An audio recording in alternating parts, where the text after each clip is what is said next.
Hi everyone, my name is Maria. When I first say Crayola masterpiece, what comes to your mind? Maybe it's something that looks like this. Well, these are really sweet, but we can step it up a notch. You don't need a Master's of Art or some fine art degree to make your very own masterpiece. You just need a couple of crayons and a hairdryer. These are great DIY projects for gifts, or they're an awesome centerpiece to your home, and you get to surprise all your friends with such talent that you have. The painting behind me is an example of just melting crayons on a canvas. And to be honest with you, I didn't have any idea what it was going to look like when I first started. The best part about these is that they're abstract, so they can be anything you want them to be. And every time you put a hairdryer to crayon onto a canvas, it always comes out different, and it always comes out awesome.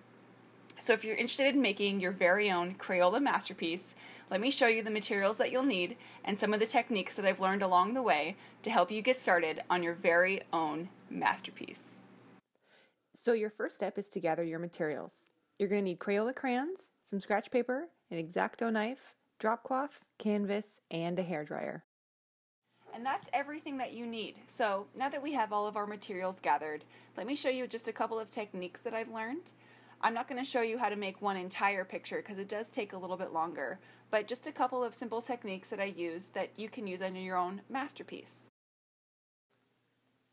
So our first step is to grab our unwrapped crayon and to put it to the canvas. Then we're going to turn on the hairdryer and slowly heat up the crayon. I would recommend starting on a lower heat setting because the higher the heat setting, the higher the power, and it starts to move pretty quickly. So here I am just starting to heat it up on the low setting of the hairdryer and making sure that the heat is evenly distributed, rolling the crayon around a little bit.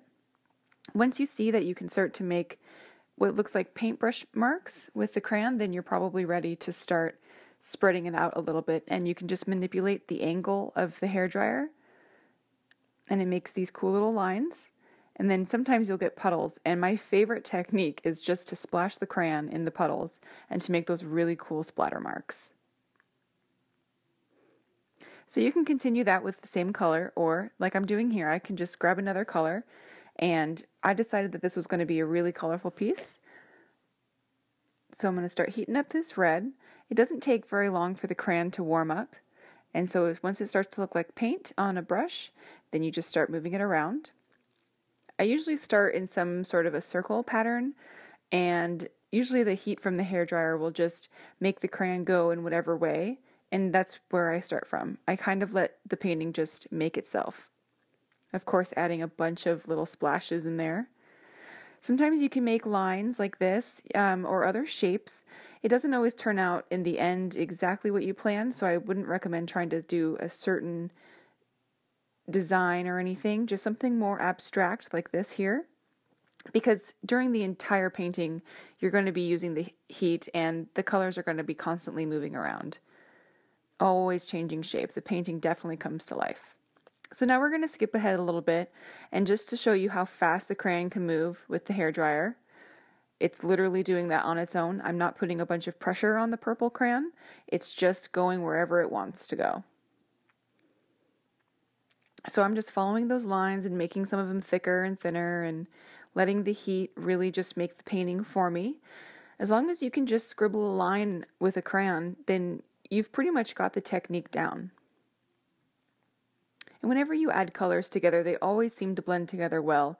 That's the beauty of using these Crayola crayons. The colors are just so vibrant and they always mix so well.